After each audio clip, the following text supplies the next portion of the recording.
Hey hello, balik lagi di channel Spoiler Moon dan kita akan lanjutkan lagi kisah hidup Fang Yuan. Di part sebelumnya, Fang Yuan akhirnya selesai menyempurnakan kehendak pertempuran dan mengambil alih kendali dari rumah Gu di Gunung Yitian. Kemudian, langkah Fang Yuan berikutnya adalah menangkap tubuh zombie abadi peringkat 8 yang terpenjara di tempat itu. Sayangnya, saat dia hendak melakukan itu, awan tiba-tiba bergemuruh dan bumi mulai bergetar. Kita masih akan melanjutkan lagi kisah hidup Fang Yuan di part 203. Apa yang terjadi? Para Gu Immortal terkejut dan berteriak. Tunggu, ini bencana duniawi. Sialan, siapa yang berani menantang Rana Immortal di tempat seperti ini? Siapa yang peduli akan hal bodoh itu? Cepat cari tahu penyebab dari semua ini, teriak Gu Immortal yang lain. Sementara itu, Fang Yuan pun terkejut. Tunggu, ini belum waktunya. Tapi mengapa bencana duniawi sudah dimulai? Apakah ini juga ulah dari sekte bayangan? Tapi mengapa mereka melakukannya sekarang? Apakah ini ada hubungannya dengan kelahiranku kembali? Kekuatan sekte bayangan benar-benar di luar imajinasi. Haruskah aku mundur sekarang? Fang Yuan pun tampak ragu-ragu dan bimbang. Sebenarnya, kalau Fang Yuan menyerah saat ini, itu juga tidak terlalu buruk. Lagi pula, dia telah mendapatkan rumahku yang ia incar. Kalaupun ada penyesalan, mungkin dia akan menyesal karena kehilangan tubuh zombie abadi peringkat 8 dari jalur kekuatan. Fang Yuan masih tampak berpikir untuk sesaat. Akankah dia sungguh akan melepaskan kesempatan ini? Karena mungkin saja di masa depan kesempatan seperti ini tidak akan datang lagi. Semakin lama, Fang Yuan pun semakin dilema. Fang Yuan tampak menggertakkan giginya. Aku tidak bisa bertaruh dengan masa depan. Aku tidak tahu apa yang akan terjadi nanti. Lalu di saat Fang Yuan bimbang, sekali lagi langit mulai berubah. Saat ini, rupanya anggota sekte bayangan sudah mulai menunjukkan dirinya. Pak Tua Yanxi bersama dengan orang-orang yang mengikutinya akhirnya tiba di Gunung Yitian.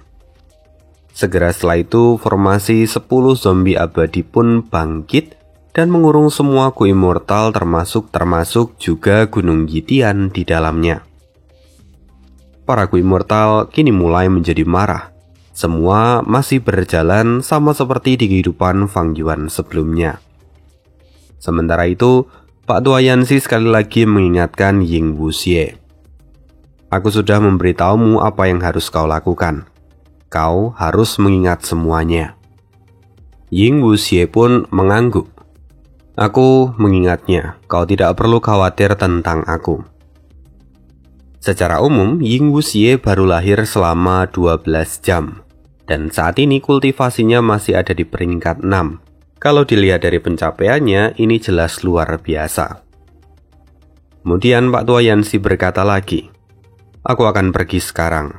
Tapi sebelum itu, aku akan melakukan penerawangan untukmu. Segera Pak Tua Yanxi mengaktifkan beberapa Gu, dan dari mata hitamnya dia bisa melihat pecahan masa depan. Ketika melihat gambaran itu, wajahnya menjadi masam. Hati-hati, salah satu dari kita. Kata-kata Pak Tua Yanxi terputus dan dia pun menghilang berubah menjadi debu. Setelah itu para Gu Immortal yang lain dari sekte bayangan juga mulai melakukan pengorbanan. Sehingga kekuatan formasi yang mengurung semua orang kini meningkat hingga mencapai 90%. Tentu karena semua ini, para Gu Immortal dari perbatasan selatan menjadi panik. Dan di saat yang sama, Fang Yuan tampak menggertakkan gigi. Sepertinya sekte bayangan memang datang jauh lebih awal. Meskipun Fang Yuan telah merencanakan segalanya dan berupaya menyelesaikan semuanya lebih cepat, namun kehadiran dari sekte bayangan benar-benar tidak terduga. Sekarang karena formasi sudah terbentuk, Fang Yuan tidak bisa pergi begitu saja dari tempat ini. Sama seperti di kehidupan sebelumnya, Fang Yuan pun tidak akan bisa menggunakan gu perjalanan abadi di tempat ini. Tapi karena situasinya sekarang sudah berubah menjadi seperti ini, maka Fang Yuan tidak perlu buru-buru mundur. Dia harus mengambil keuntungan sebanyak mungkin sembari terus memastikan keselamatannya sendiri.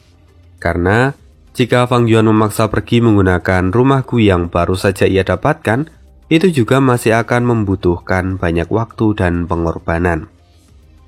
Satu-satunya jalan yang masuk akal adalah menguraikan formasi ini sama seperti yang Fang Yuan lakukan di tanah terberkati Yulu, atau memanfaatkan kesempatan saat pengadilan surgawi melakukan serangan pada sekte bayangan. Karena itu sekarang Fang Yuan berkonsentrasi pada zombie abadi peringkat 8 fisik bela diri sejati. Terlebih saat ini Fang Yuan bisa mengabaikan semua gu immortal dari perbatasan selatan, karena sekarang semua orang itu terfokus pada sekte bayangan. Saat Fang Yuan mulai mencoba menaklukkan zombie abadi ini, dia kembali dibuat terkejut. Karena faktanya, zombie ini masih memiliki kekuatan yang tersisa setelah terkubur ratusan ribu tahun. Fang Yuan terus menggunakan wasiat miliknya untuk menguasai zombie abadi ini. Lalu, semakin lama Fang Yuan melakukan ini, dia kembali menyadari hal yang baru. Bahwa sepertinya, ini bukan kali pertama zombie itu bangun. Zombie itu mungkin telah bangun beberapa kali, dan dia juga telah mencoba untuk mengambil alih kendali dari rumah gu yang menyegelnya. Kemudian jika tebakan Fang Yuan ini benar, maka seharusnya zombie abadi ini bisa melepaskan dirinya sendiri di masa depan dan kemudian menjadi pemilik dari rumah gu yang ada di sana. Namun memang sayang, karena Fang Yuan telah merusak rencananya dan Fang Yuanlah yang mengambil rumah gu ini. Kemudian di saat yang sama, saat Fang Yuan terus mencoba menaklukkan zombie abadi ini, di saat itu situasi di langit Gunung Yitian kembali berubah dengan cepat. Kali ini, kesengsaraan keempat sudah datang. Semua terjadi seperti di kehidupan sebelumnya, di mana kesengsaraan surgawi terus berdatangan dan semakin lama menjadi semakin kuat. Bahkan ahli peringkat 7 pun hanya bisa pasrah. Sementara para ahli peringkat 8 harus berusaha mati-matian menembus dinding formasi yang mana semuanya sia-sia. Seiring berjalannya waktu, usaha Fang Yuan untuk menaklukkan zombie abadi ini semakin terlihat dan Fang Yuan semakin mendominasi. Terlebih dengan rumah gu baru yang ia miliki, Fang Yuan benar-benar berhasil menekan zombie abadi fisik bela diri sejati. Semakin lama, zombie ini pun menjadi semakin lemah. Tapi itu bukan berarti Fang Yuan sudah berhasil menaklukkan zombie ini sepenuhnya. Masih perlu waktu. Tapi dari sini, Fang Yuan melihat progres yang positif dan dia mulai memiliki harapan. Sementara itu, para ahli dari perbatasan selatan mulai kehilangan harapan mereka. Kali ini, para gu immortal dari perbatasan selatan hampir musnah sepenuhnya. Terutama saat ini para gu immortal peringkat 6, merekalah yang paling bernasib sial.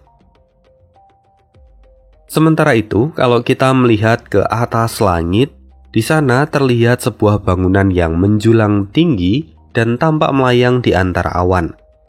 Bangunan itu tidak lain tidak bukan adalah menara pengadilan surgawi. Rupanya, orang-orang dari pengadilan surgawi telah sampai di tempat ini. Di dalam menara, semua orang mengamati apa yang sedang terjadi di bawah sana. Lalu, dengan penuh perhatian, Bi Chen Tian berkata, "Pemimpin menara, saat ini hampir semua gu immortal dari perbatasan selatan sudah mati. Haruskah kita bergerak sekarang?" Pemimpin menara masih terlihat tenang. Dia melakukan penilaian dan kemudian berkata, "Ini adalah formasi yang kuat. Formasi ini terlihat seperti formasi pertempuran kuno. Namun, pada kenyataannya, formasi ini bertumpu pada tanda Dao dari 10 fisik ekstrim. Karena itu, formasi ini sangat kuat. Tapi kalau kita perhatikan lebih detail lagi, formasi ini masih memiliki kekurangan, yaitu dia masih kekurangan satu fisik ekstrim. Maka formasi ini hanya mampu mengeluarkan 90% dari kemampuannya. Jika 10 fisik ekstrim akhirnya terkumpul, maka formasi ini tidak akan bisa ditembus, dan itu akan menjadi bahaya. Lian Jiusheng lalu kemudian menyahut, tidak heran kalau orang-orang dari sekte bayangan menggunakan segenap kemampuannya untuk mengambil fisik ekstrim yang terakhir di tempat ini. Rupanya orang-orang dari pengadilan surgawi juga sudah menyadari bahwa ada zombie abadi fisik bela diri sejati yang masih terpendam di dalam Gunung Yitian. Kemudian, pemimpin menara berkata lagi, tidak mudah untuk mengambil zombie abadi yang terakhir. Mereka juga harus melewati rumahku yang menyegelnya. Selain itu, saat ini Bo King dan yang lainnya juga masih belum muncul. Maka kita perlu menunggu sedikit lebih lama lagi. Lagi pula, kita juga baru saja melewati dinding batas regional. Kita kehilangan banyak kekuatan, dan kita akan gunakan waktu ini untuk memulihkan diri. Kali ini pemimpin menara surgawi terlihat jauh lebih tenang dibandingkan di kehidupan Fang Yuan sebelumnya. Semua ini terjadi juga karena Fang Yuan, meskipun itu tidak langsung karena Fang Yuan. Kalau kita coba ingat lagi di kehidupan Fang Yuan sebelumnya, zombie abadi fisik bela diri sejati berhasil melepaskan diri dari rumahku yang menyegelnya. Karena itu, pemimpin menara menjadi sangat marah dan langsung menyerang formasi dari sekte bayangan. Namun, karena di kehidupan ini Fang Yuan telah menekan fisik bela diri sejati, maka pada akhirnya pemimpin menara tidak sepanik di kehidupan sebelumnya. Inilah yang menjadi alasan kenapa pemimpin menara masih belum melakukan serangan sampai detik ini. Kemudian sekarang di sisi lain, di lokasi yang agak jauh, di sana terlihat Bo King yang sedang mengamati semuanya. Bo King tampak keheranan.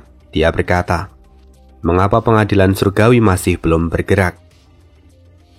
Song Zixing lalu menjawab, aku tidak tahu, tapi ini adalah kesempatan yang bagus. Mungkin kita harus membuat mereka berpikir bahwa mereka tidak perlu menyerang. Bo King lalu menjawab, kau benar. Kalau begitu, biar aku yang melakukan tugas ini. Bo King segera mengaktifkan beberapa gu dan kemudian muncullah rumah gu di depan semua orang. Melihat rumah gu itu, pemimpin menara pun terkejut. Dia tidak menyangka kalau sekte bayangan masih memiliki rumah gu seperti ini. Kemudian segera rumah gu itu bergerak dengan cepat menuju ke arah Gunung Yitian.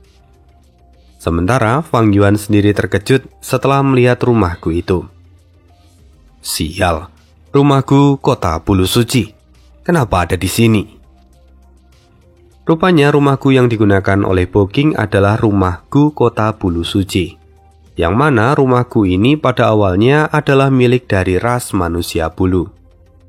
Namun, karena sebelumnya mereka diserang oleh Sauto Laut Putih, para manusia bulu terpaksa mengaktifkan gerakan pembunuh kehendak surgawi. Lalu, pada akhirnya mereka semua dipindahkan ke tanah terberkati Taibai sebagai bencana duniawi. Namun sayangnya yang dipindahkan hanya manusia bulunya saja, sementara kota bulu suci tetap ada di pecahan surga hijau. Dan karena itu, kota bulu suci pun akhirnya jatuh ke tangan Sauto Laut Putih. Hanya saja memang ini menjadi sebuah pertanyaan. Kenapa sekarang kota bulu suci kemudian jatuh ke tangan sekte bayangan? Apakah sebenarnya Sauto Laut Putih itu juga merupakan bagian dari sekte bayangan? Ataukah sekte bayangan merebutnya dari Sauto Laut Putih? Ataukah sekte bayangan membelinya dari Sauto Laut Putih? Semua itu menjadi sebuah pertanyaan besar. Dan karena memikirkan semua ini, Fang Yuan pun menjadi gelisah. Sementara itu, situasi sekarang, Fang Yuan hampir mendapatkan zombie abadi fisik bela diri sejati. Tapi, dia tidak akan bisa bertahan lebih lama lagi. Fang Yuan akhirnya mengambil sebuah keputusan. Dia harus berhenti. Jika Fang Yuan tidak segera mengaktifkan rumah Gu yang baru ia dapatkan, maka dia hanya akan mati konyol di tempat itu. Segera Fang Yuan berkata, "Panggung duel Chaotic Anggun, bangkitlah." Itulah nama rumah Gu yang Fang Yuan dapatkan. Dan setelah Fang Yuan mengaktifkan panggung duel Chaotic Anggun, Fang Yuan tidak lagi bisa menyembunyikan dirinya. Tubuhnya yang semula terkulai seperti orang mati, kini kembali bangkit dan menunjukkan dirinya sendiri. Lalu, Gunung Yitian langsung hancur, karena rumah Gu itu terbang keluar menuju ke langit seperti meteor berwarna merah tua. Sekarang Fang Yuan dengan cepat berpindah ke dalam rumah Gu panggung duel Chaotic Anggun. Sementara para makhluk fana yang ada di Gunung Yitian berakhir tragis. Hampir semuanya mati. Kalaupun ada yang tersisa, mereka pun sudah terluka berat. Dan sekarang, penampakan Fang Yuan langsung menarik perhatian dari semua orang. Namun, penampilan ini mungkin menyisakan sebuah pertanyaan. Bagaimana mungkin Fang Yuan bisa mengendalikan rumah Gu ini? Bagaimanapun, rumah Gu ini sendiri bukan rumah Gu biasa. Rumah Gu ini ada di peringkat 7. Maka tidak mungkin Fang Yuan menggunakan esensi abadi miliknya untuk mengendalikan rumah Gu ini. Lalu pertanyaannya, dari mana Fang Yuan mendapatkan esensi abadi untuk mengendalikan rumah Gu ini? Dan kalau kita telisik lebih jauh lagi, rupanya untuk mengaktifkan rumah Gu ini, Fang Yuan telah menggunakan esensi abadi aprikot kuning. Seharusnya, esensi abadi milik Fang Yuan bukanlah aprikot kuning. Lantas dari mana dia mendapatkan esensi abadi aprikot kuning? Pernah satu kali selama kita membahas kisah hidup Fang Yuan, disebutkan tentang esensi abadi aprikot kuning. Dan mungkin ini menjadi satu clue di mana kita bisa menebaknya. Bahwa sebenarnya esensi abadi aprikot kuning yang Fang Yuan gunakan adalah milik dari The Great Sun. Jadi ketika masih ada di dataran utara, Fang Yuan dengan sengaja mencuri esensi abadi aprikot kuning milik The Great Sun untuk membatasi pergerakan dari The Great Sun.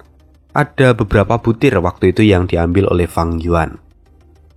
Nah, pada awalnya, tujuan Fang Yuan mengambil esensi abadi ini ya memang untuk membatasi The Great Sun, bukan untuk mengaktifkan rumah Gu yang sekarang ia gunakan. Selain itu, Fang Yuan juga tidak akan bisa menggunakan esensi abadi aprikot kuning untuk dirinya sendiri, karena esensi abadi aprikot kuning itu jauh lebih kental daripada esensi anggur hijau milik Fang Yuan. Otomatis kalau Fang Yuan menggunakan untuk dirinya sendiri, maka aperturnya lah yang akan rusak. Nah, sekarang, rupanya esensi abadi aprikot kuning ini menunjukkan kegunaan lainnya, di mana memang Fang Yuan tidak bisa menggunakan untuk dirinya sendiri secara langsung, tetapi dia bisa menggunakannya untuk mengendalikan dan mengaktifkan rumah Gu panggung duel Chaotic Anggun. Lalu dengan kemunculan rumah Gu milik Fang Yuan, rencana booking kembali terganggu. Bajingan ini, dari mana dia berasal? Setelah kemunculannya, rumah Gu panggung duel Chaotic Anggun kemudian menghantam kota Bulu Suci, sampai-sampai itu membuat kota Bulu Suci tersingkir dalam satu gerakan. Sebelumnya, Fang Yuan dalam bahaya. Jadi, dia tidak hanya bertindak untuk membela diri. Dia bahkan tidak menyadari kalau ada booking di dalam kota Bulu Suci. Kemudian, setelah menyingkirkan kota Bulu Suci, rumah Gu panggung duel kembali turun ke atas Gunung Yitian. Mengapa Fang Yuan tidak langsung melarikan diri? Alasannya, karena Fang Yuan masih memiliki harapan untuk mendapatkan tubuh zombie fisik bela diri sejati. Jangan pikir kau bisa lolos dariku. Tubuhmu adalah milikku, kata Fang Yuan yang langsung bergegas untuk menekan tubuh zombie fisik bela diri sejati. Fang Yuan tahu, kalau dia memberi waktu terlalu lama pada zombie ini, maka zombie ini akan memulihkan dirinya, dan itu hanya akan membuat dia kehilangan tubuh zombie ini. Namun, kota bulu suci yang sebelumnya tersingkir dengan cepat kembali dan mencoba untuk menyerang Fang Yuan lagi. Pada akhirnya, keduanya saling beradu satu sama lain. Momentum dari keduanya benar-benar luar biasa. Bahkan para Ku Immortal dari perbatasan selatan tidak bisa mengabaikannya. Sementara saat ini karena Fang Yuan disibukkan oleh kota bulu suci, akhirnya zombie abadi fisik bela diri sejati pun membebaskan dirinya dari kekangan yang sebelumnya dibuat Fang Yuan. Lalu, upaya Fang Yuan kini dipastikan gagal. Zombie abadi fisik bela diri sejati sepenuhnya bangkit. Menyadari hal ini, Fang Yuan tahu bahwa dia harus segera meninggalkan tempat ini. Segera setelah itu, rumah Gu Panggung duel Caotik Anggun berbalik dan melarikan diri. Dia bergerak ke arah tenggara. Tapi kemudian 3 rumah Gu muncul berturut-turut dan mereka mencoba menghentikan Fang Yuan. Melihat ketiga rumah Gu yang baru saja muncul itu, ekspresi Fang Yuan menjadi gelap. Dia tidak pernah membayangkan kalau Sekte Bayangan akan membuat langkah sebesar ini untuk menghalanginya.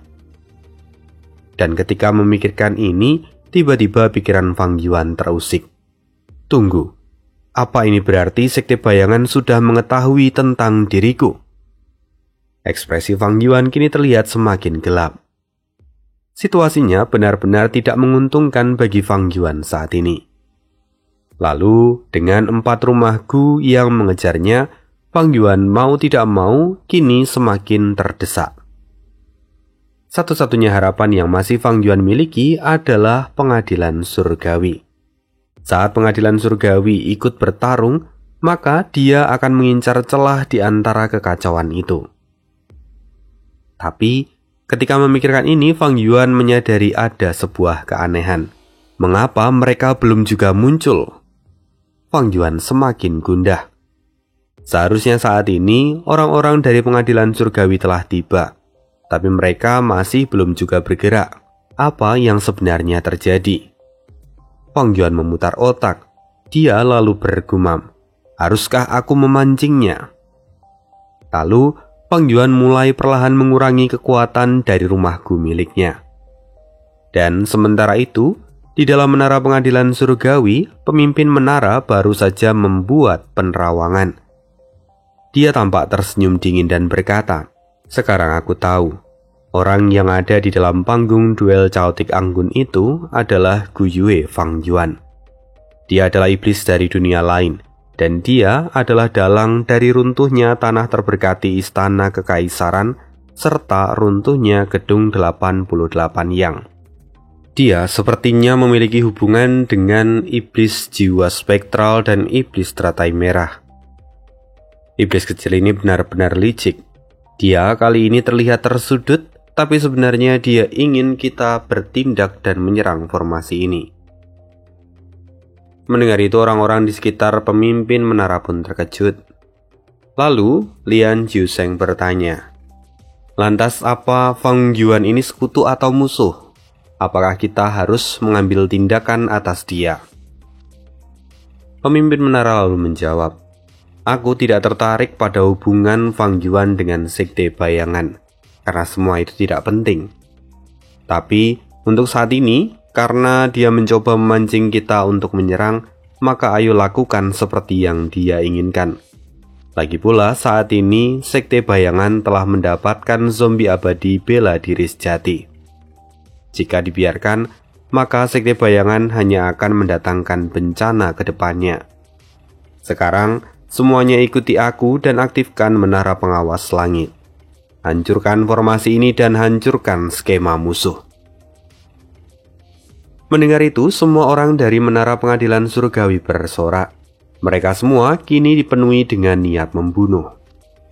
Segera, cahaya pengadilan surgawi jatuh dan menghantam formasi 10 fisik ekstrim. Sementara itu di sisi lain, Putra Bintang 7 menenjakkan lidah. "Sial, kita berniat menggunakan Fang Yuan untuk mencegah pengadilan surgawi bergerak. Namun sepertinya skema sedangkal ini tidak berguna. Tidak ada pilihan lain, sekarang kita juga harus bertarung." Lalu para ahli dari Sekte Bayangan pun mulai bersiap. Kemudian 3 rumah Gu yang baru muncul entah dari mana. Sementara Fang Yuan yang melihat penghakiman dari pengadilan surgawi kembali seperti melihat dejavu. Pemandangannya sama seperti di kehidupan sebelumnya. Bagus, akhirnya mereka mulai bergerak, gumam Fang Yuan dengan gembira. Sementara itu, sekarang total 7 rumah Gu dari Sekte Bayangan tengah bekerja sama untuk menahan serangan dari menara pengadilan surgawi. Pemimpin menara melihat semua ini dengan tatapan dingin. Sekte Bayangan benar-benar pandai menyembunyikan diri selama ini. Mereka bahkan memiliki 7 rumah Gu. Bagus kalau begitu. Ini akan menjadi kesempatan untuk menghancurkan mereka semua sekaligus. Kemudian, menara pengadilan surgawi memancarkan cahaya ke segala arah. Cahaya itu benar-benar menyilaukan, namun cahaya itu tidak memiliki kekuatan yang destruktif. Bahkan Fang Yuan sendiri terkejut. Serangan apa ini sebenarnya? Kata Fang Yuan di dalam kebingungannya. Tapi instingnya mengatakan bahwa cahaya ini bukanlah sembarang cahaya. Cahaya ini berbahaya. Kemudian, tiba-tiba rumah Gu dari Sekte Bayangan seolah mengalami korosi. Gu penyusun dari rumah Gu itu mulai runtuh dan berjatuhan seperti hujan. Fang Yuan sendiri terkejut ketika melihat semua itu. Kemudian kalau diperhatikan lebih dekat, rupanya semua Gu yang berjatuhan itu adalah Gu penyusun dari rumah Gu yang digunakan oleh Sekte Bayangan. Dan semua Gu itu dalam kondisi mati tanpa luka. Matinya para Gu ini menjadi awal dari keruntuhan rumah Gu yang ada di sana. Namun di sisi lain, Fang Yuan bisa melihat bahwa panggung duel Chaotic Anggun tidak mengalami banyak kerusakan. Kenapa ini?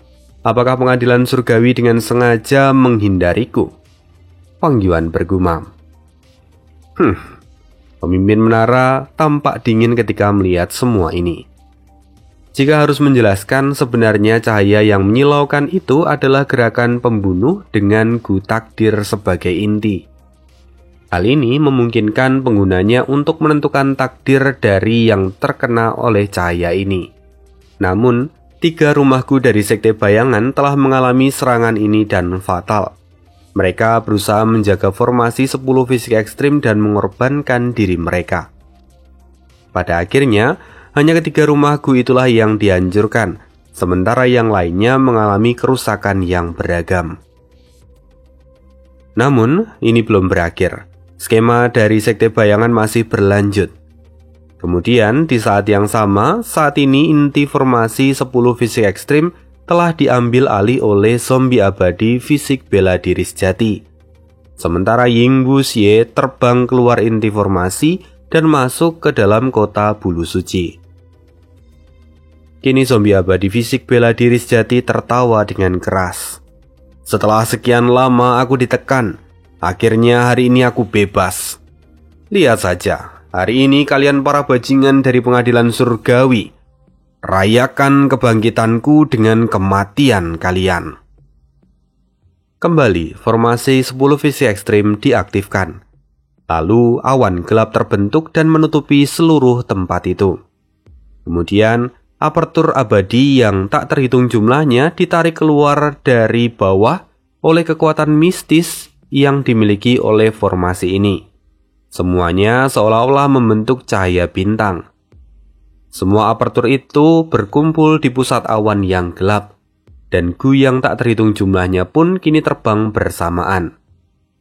Melihat ini, Fang Yuan seolah mendapatkan pencerahan. Jadi, sebenarnya 10 formasi zombie ini bukanlah formasi pertarungan, melainkan formasi penyempurnaan. Sialan, aku bahkan tidak menduga ini sebelumnya. Apa yang sebenarnya ingin disempurnakan oleh Sekte Bayangan? Mengapa mereka menggunakan semua apertur milik para Gu immortal dari perbatasan selatan yang telah mati sebagai material mereka? Sejauh ingatan yang dimiliki oleh Fang Yuan, dia sendiri tidak pernah mendengar metode seperti ini sebelumnya. Bahkan metode ini dapat menjadikan para Gu immortal tidak lebih dari seekor semut. Mereka semua dibunuh dan dijadikan sebagai bahan pemurnian. Ini sungguh mencengangkan. Bahkan di dalam kisah Renzu pun tidak pernah tercatat hal semacam ini. Semakin Fang Yuan melihat ini, semakin dia sadar bahwa Sekte Bayangan adalah kekuatan yang sangat misterius dan bahkan mampu menyembunyikan dirinya jauh di kedalaman sejarah. Motif dan rencana yang dibuat pun sangat-sangat terorganisir dan sangat-sangat rapi. Sekte Bayangan adalah implementasi organisasi terbaik di dunia. Bahkan di tengah-tengah kekacauan ini, Fang Yuan pun sampai merasa kagum akan semua pengaturan mereka. Sementara itu, pemimpin Menara Surgawi kini tampak berseru dengan penuh amarah. Kalian para bajingan benar-benar berani. Bahkan jika di masa lalu kalian adalah karakter yang luar biasa, tapi hari ini kalian sudah mati. Kalian berani menentang takdir dan berusaha melampaui kehendak surga.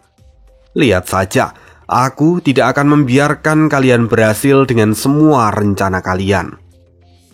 Segera pemimpin Menara Pengadilan Surgawi mengumpulkan seluruh kekuatan yang ada di dalam Menara Pengadilan Surgawi untuk melakukan serangan penghakiman terkuat.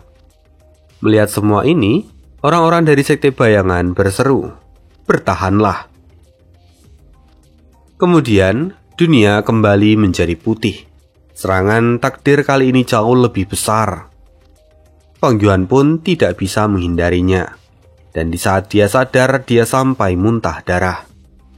Rupanya, efek serangan kali ini jauh lebih besar daripada yang sebelumnya. Namun dampak yang dialami oleh Fang Yuan sangat-sangat berkurang karena identitasnya sebagai iblis dari dunia lain. Karena memang iblis dari dunia lain tidak benar-benar terikat dengan takdir dari duniaku. Selain luka yang ia miliki, kini Fang Yuan juga mulai merasakan bahwa rumahku yang ia miliki mulai pecah dan gu penyusunnya pun mulai berjatuhan.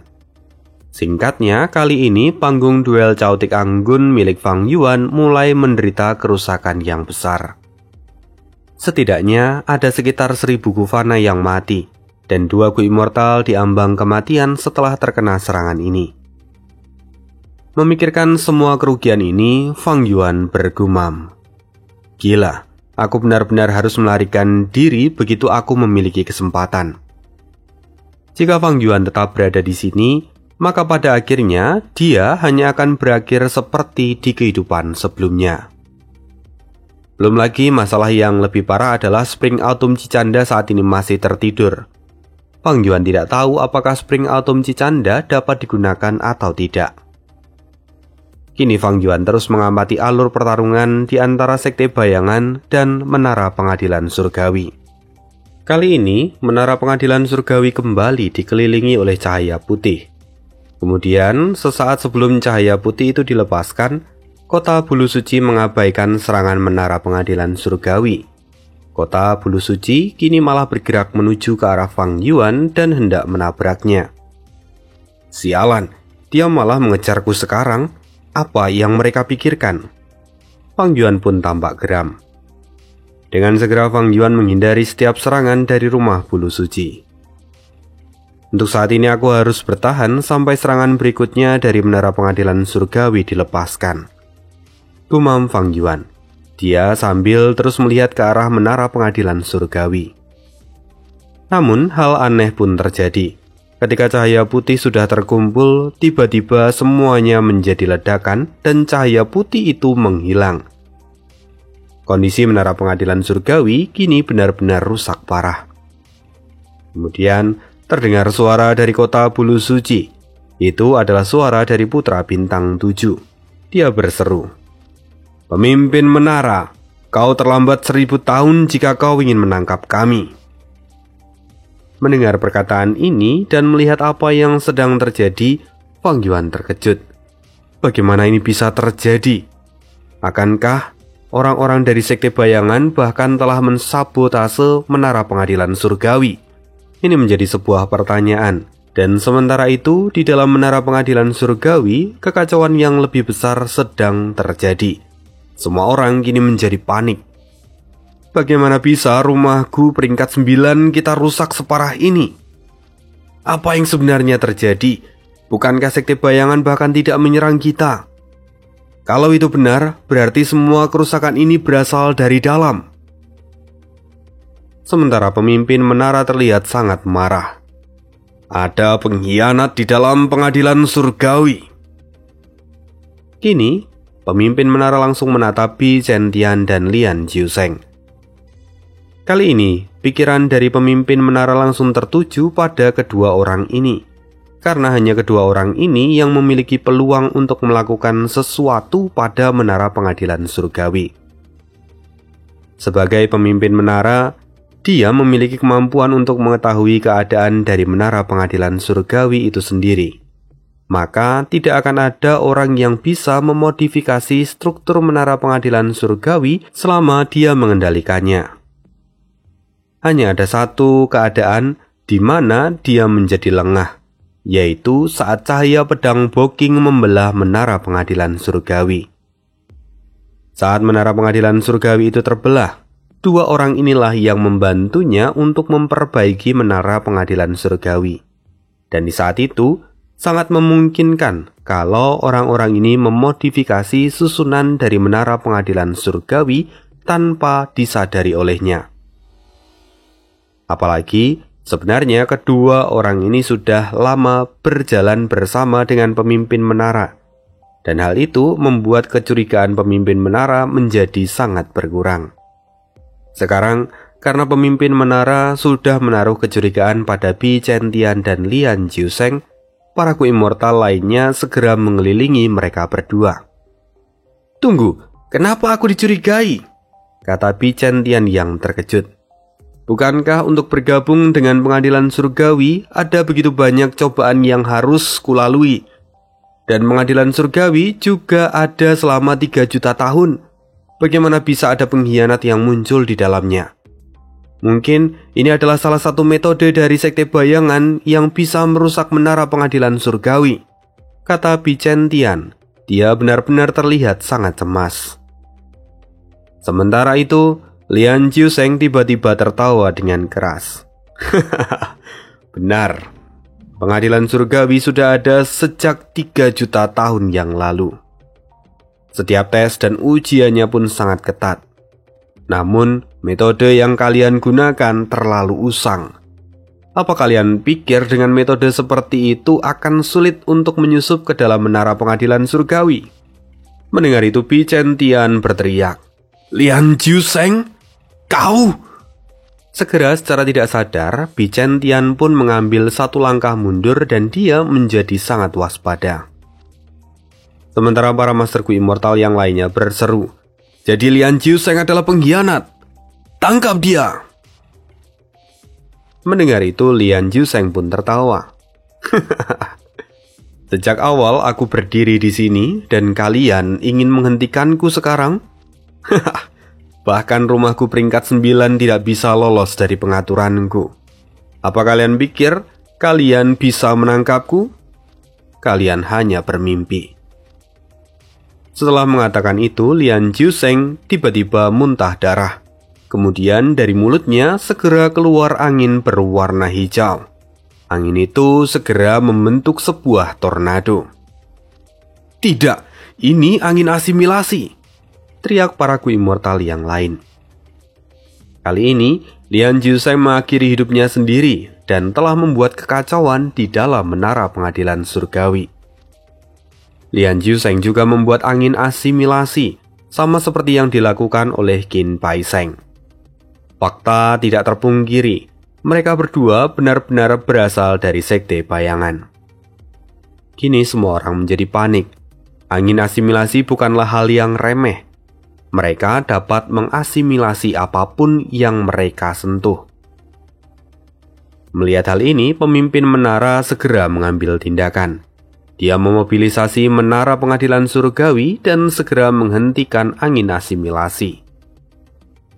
Namun sayangnya, karena pengkhianatan dari Lian Jiusheng, hal ini benar-benar menimbulkan krisis kepercayaan di antara paraku immortal dari pengadilan surgawi. Tentu saja tidak heran kalau mereka bertanya-tanya, apakah masih ada pengkhianat lain yang bersembunyi saat ini? Pemimpin menara tampak sedih. Dia berkata, "Sialan sekte bayangan, mereka benar-benar mengacau." Pemimpin menara, apakah kerusakan menara sangat parah? Tanya yang lain. Pemimpin menara tampak masam. 40% menara ini rusak. Kita tidak dapat menggunakan serangan seperti sebelumnya. Jika kita terus memaksakan diri, maka itu hanya akan menyebabkan kehancuran dari menara ini. Pada akhirnya, pemimpin menara harus mengakui bahwa pengaturan dari sekte bayangan benar-benar brilian. Apalagi Lian Jiusheng sudah ada di dalam menara hampir selama 1000 tahun. Tidak ada satupun yang mencurigainya. Dan saat dia mengambil tindakan, dia benar-benar merusak menara pengadilan surgawi. Sungguh ini adalah titik terendah dari kondisi menara pengadilan surgawi selama ribuan tahun. Sekarang, orang-orang mulai gusar. Pikiran mereka masih terganggu dengan kemungkinan masih adanya pengkhianat di antara mereka. Pemimpin menara menyadari hal ini. Dia sendiri bahkan sulit untuk mempercayai orang lain. Tapi dia punya tanggung jawab sebagai pemimpin menara. Lalu dia berkata, "Semuanya dengarkan aku. Sekarang kita harus menghilangkan perasaan curiga di antara kita. Percayalah padaku kalau kalian tidak bisa mempercaya orang lain." Lian Jiusheng hanya melebih-lebihkan ucapannya. Jika dia memang bisa terus bersandiwara, dia tidak akan mengakhiri hidupnya sendiri. Kita sekarang memiliki masalah yang harus kita selesaikan, maka kita harus fokus pada masalah ini. Mendengar hal itu, para Ku Immortal yang ada di sana pun menjadi jauh lebih tenang. Pandangan semua orang kini menjadi jauh lebih positif. Namun di saat yang sama, setelah menerima kerusakan, menara pengadilan surgawi akhirnya terjatuh dari langit. Kemudian, saat hampir mengenai formasi 10 fisik ekstrim, sekte bayangan membuka celah. Jadi menara pengadilan surgawi masuk ke dalam formasi ini. Sementara Fang Yuan yang melihat celah itu, dia sendiri berniat untuk mengambil kesempatan ini agar bisa melarikan diri. Tapi sayang, dengan cepat kota bulu suci menghentikannya. Dengan demikian, sekarang semuanya terkurung di dalam formasi 10 fisik ekstrim. Dan tentu saja, saat ini pertarungan masih terus berlanjut. Kota bulu suci menyerang menara pengadilan surgawi yang telah dilemahkan, serta di saat yang sama mereka juga menargetkan panggung duel Chaotic Anggun. Tentu saja, Fang Yuan dengan kemampuannya menghindari semua serangan dari kota bulu suci. Kondisi Fang Yuan sekarang sebenarnya jauh lebih baik daripada sebelumnya, karena perhatian dari kota bulu suci alias sekte bayangan kini terbagi dua. Hanya saja tetap Fang Yuan masih belum bisa menemukan celah untuk melarikan diri. Lantas apakah Fang Yuan bisa melarikan diri pada akhirnya? Atau apakah Fang Yuan akan mendapatkan sesuatu dari pertarungan ini? Kisah Fang Yuan masih sangat panjang dan akan kita sambung lagi di part berikutnya. Sekian untuk hari ini, terima kasih dan see you again di next video. Bye.